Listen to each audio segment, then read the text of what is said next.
वहाँ जाकर नमाज पढ़ते थे, दुआ करते थे बारिश के लिए। मैं एक बात बताता हूँ, मीडिया के मौजूद है भाई, तेलंगाना बनने के साथ हर साल ज़बरदस्त बारिश हो रही है। अल्लाह ताला दिलों को देखते हैं, जो हुक्मरान रहमदिल होता है तो उस पर अल्लाह भी अपना अपने रहम फरमाते हैं उस पर। हमारे स्टेट में हर साल 9 साल से मुसलसिल बारिश है, कोई एक साल भी ऐसा नहीं रहा जिसमें बारिश नहीं हुई। तो हम बड़ों से बुजुर्गों से सुने हैं, हम किताबों में पढ़े हैं, जिस जगह का हुक्मरान नरम दिल हो, रहम दिल हो, अल्लाह ताला भी उस पर रहम फरमाता है। तो आज हमारे सीएम साहब बड़े रहमदिल इंसान हैं, सारे लोगों को एक साथ देखना चाहते हैं। मैं ख़ास तौर से हमारे अदर स्टेट से बहुत से भाई आए, अभी देखा मैं वेस्ट बंगाल वालों को अवार्ड दिया गया, बिहार वालों को अवार्ड दिया गया। हमारे पास, मैं कारी साहब से भी कहता हूँ, इसलिए कहता हूँ, जो अल्लाह की राह में हमारे इमाम और मौज़न हजरात को मदद करते हैं, आप दुआ कीजिए अल्लाह ताला उन पर भी मदद फरमाए। हमारी स्टेट बनने के बाद 301 करोड़ रुपए, कितने 301 करोड़ रुपए इमाम और मौज़न हजरात के अकाउंट में डाले गए हमारी हुकूमत बनने के बाद, ताकि वो इमाम और मौज़न हजरात, जब हम सीएम साहब से गुजारिश किए, सीएम साहब बोले कि हमारे स्टेट में जो अल्लाह को याद करते हैं, जो इबादत करते हैं, जो सारे सबके लिए दुआ करते हैं, जो दीन का काम करते हैं, ज़रूर उनकी हुकूमत की तरफ से उन्हें हदिया मुकर्रर किया जाएगा।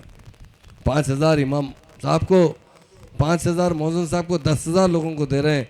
मगर परसों हम फिर और गुजारिश किए साहब, ये 6-7 साल में और लोग वेटिंग में आ चुके हैं।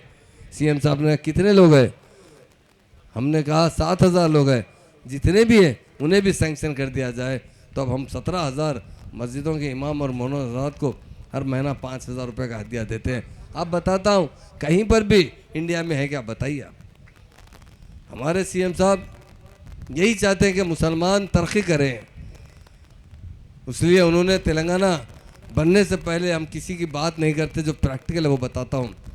ख़ास तौर से मुझे कारी साहब की दुआ चाहिए, इसलिए उनसे गुजारिश करता हूँ। कारी साहब 50 साल में 10-12 से ज़्यादा रेजिडेंशियल स्कूल नहीं थे, जिसमें 1000 से ज़्यादा बच्चे नहीं पढ़ते थे। हमारे सीएम साहब ने 2 साल के अंदर 204 रेजिडेंशियल स्कूल खोले हैं। आज 1,40,000 मुस्लिम बच्चे पढ़ रहे हैं। उन्हें ख़ास बात बताता हूँ, दीनी तालीम भी दी जा रही है, नमाज़ों का एहतमाम किया जा रहा है। ये बात बोलना चाहता हूँ। आप बताइए, किसी स्टेट में, हिंदुस्तान के किसी स्टेट में ऐसी कोई बात है, बताइए। और एक बात बताना चाहता हूँ, तेलंगाना बनने के बाद, क्योंकि मुसलमानों में हमेशा एक खौफ तारी था, सीएम साहब ने आपके खादिम को और कारी साहब के खदमों के पास रहने वाला महमूद अली को डिप्टी चीफ मिनिस्टर का ओहदा दिया गया, रेवेन्यू मिनिस्टर का ओहदा दिया गया। आप बताइए, किसी स्टेट में हिंदुस्तान में दिया गया क्या, बताइए आप। दूसरी मर्तबा जब आया तो मुझे होम मिनिस्टर का ओहदा दिया गया, क्योंकि मुसलमानों में जो डर खौफ है वो ख़त्म किया जाए और सेकुलरिज्म ला जाए, सब में प्यार और मोहब्बत, मेल मिलाप दे। आज देखिए कैसा तेलंगाना की कल्चर है, किस तरह मेरे साथ मेरे भाई भोपाल रेड्डी साहब मेरे साथ है। ये एक हमारी तहजीब है, गंगा जमुना तहजीब है। ये उन्होंने, जब मैं उनके घर गया तो उन्होंने बोले, साहब आप आ गए, बहुत खुशी की बात है। मैंने कहा, एमएलए साहब मैं तो आया हूँ, मगर आपकी कॉन्स्टिट्यूंसी में पूरे हिंदुस्तान के हाफिज़ आए, हिंदुस्तान के प्राइम मिनिस्टर से वो हाफिज़ हजरात प्राइम मिनिस्टर से कम नहीं है, हम उनका एहतराम करते हैं।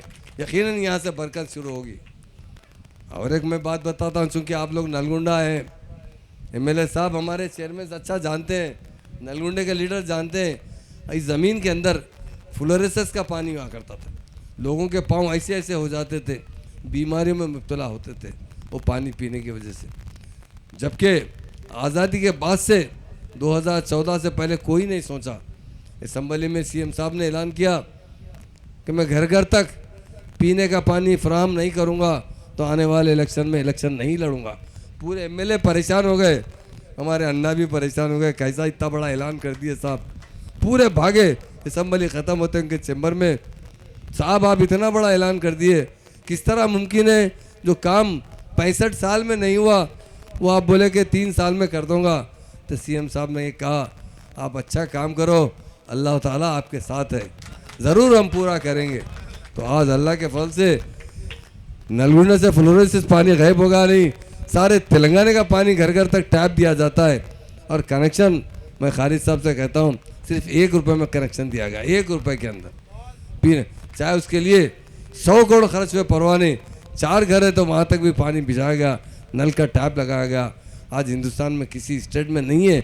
और एक बात बताना चाहता हूँ, सारे तेलंगाना में फ्री पानी दिया जाता है, कहीं 1 रुपये का बिल नहीं लिया जाता, टोटल मुकम्मल पानी फ्री दिया जाता है। तो मैं इसलिए कहा हूँ कि यहाँ मेरे बड़े लोग हैं, मेरे हाफिज हजरात यहाँ मौजूद है, बस आपकी दुआ का तालिब हूँ, उसीलिए बात बताया हूँ कि हमने क्या किया वो आपसे बताना चाहता हूँ। तो आज बहुत अहम दिन है आज हमारे लिए। कल जो मैं नहीं आ सका वो बोला था अभी, कल जो मैं नहीं आ सका, जुमे की नमाज़ पढ़ना मुझे यहाँ था, मगर हमारी स्टेट में 1 लाख डबल बेडरूम बनाने का टारगेट किया गया था। 70,000 डबल बेडरूम बन चुके हैं। तो पहले फेज़ में पिछले महीने में हमने 11,700 डबल बेडरूम तकसीम किए हैं। फिर 15 तारीख को 11,000 और 700 डबल बेडरूम देंगे। इसी तरह जब तक ये डबल बेडरूम 70,000 नहीं देंगे, और 30,000 का काम भी शुरू कर चुके हैं। मैं बताता हूँ, एक डबल बेडरूम की कीमत हुकूमत ने 9 लाख रुपए खर्चा किए थे, 9 लाख रुपए।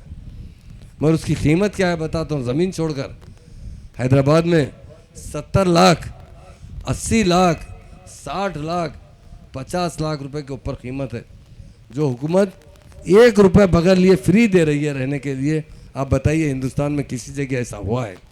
तो कल उसी की मीटिंग थी, इसलिए मैं आपसे हाथ जोड़ के माजरत चाहता हूँ। मेरी ख्वाहिश थी कि कल जुमे की नमाज़ यहीं पढ़ना चाहिए था, मगर मीटिंग दरमियान में मैं नहीं हो सकता, क्योंकि मैं भी स्टेट का एक होम मिनिस्टर हूँ, आपके दुआओं के तुफैल से हूँ। सीएम साहब ने जो मुझे ओहदा दिया है, यकीनन मैं तो समझता हूँ हिंदुस्तान में नहीं हिंदुस्तान में मैं समझता हूँ ऐसे नरम दिल चीफ मिनिस्टर कोई है तो वो केसीआर साहब है। मुझे ये कहने पर फख्र है, हिंदुस्तान नहीं दुनिया में ऐसे नरम दिल इंसान एक ही है तो वो केसीआर साहब है।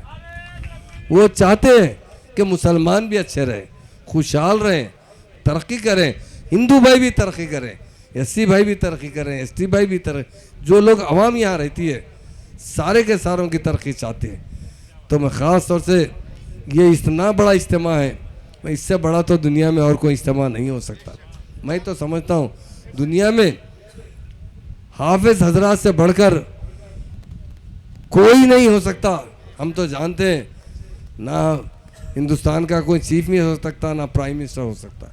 आपकी इतनी बड़ी इज्जत है, यकीनन अल्लाह ताला आखिरत में आपकी तरफ से 10 आदमी को बख्श कर देता है।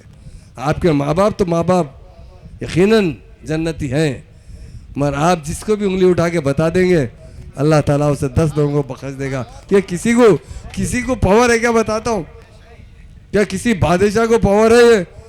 क्या हिंदुस्तान के प्राइम मिनिस्टर को पावर है? सबके लिए खुदा तो है, सबके लिए नर्क और स्वर्ग तो है। किसी को नर्क से उठाकर स्वर्ग में लाने वाला को है तो हमारा हाफिज भाई है। कौन बड़ा हो सकता है आप बताइए? अल्लाह के नजदीक कौन बड़ा हो सकता है?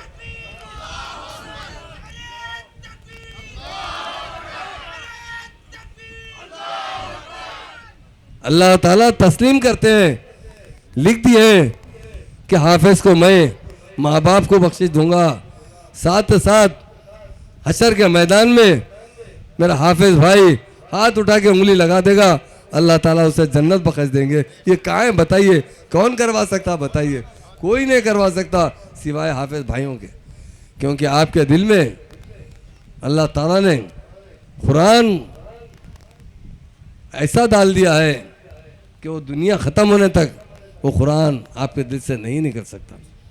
यकीनन मैं समझता हूँ जब से मैं तेलंगाना तहरीक से जुड़ा हूँ 2001 से, सबसे ज़्यादा अगर फ़ख्र महसूस हो रहा है, आज तक मैंने हज़ारों मीटिंग अटेंड किया है, हज़ारों अटेंड किया है, बड़े मीटिंगों में गया हूँ, कई हर कॉन्स्टिट्यूंसी में जाता हूँ, बस सबसे ज़्यादा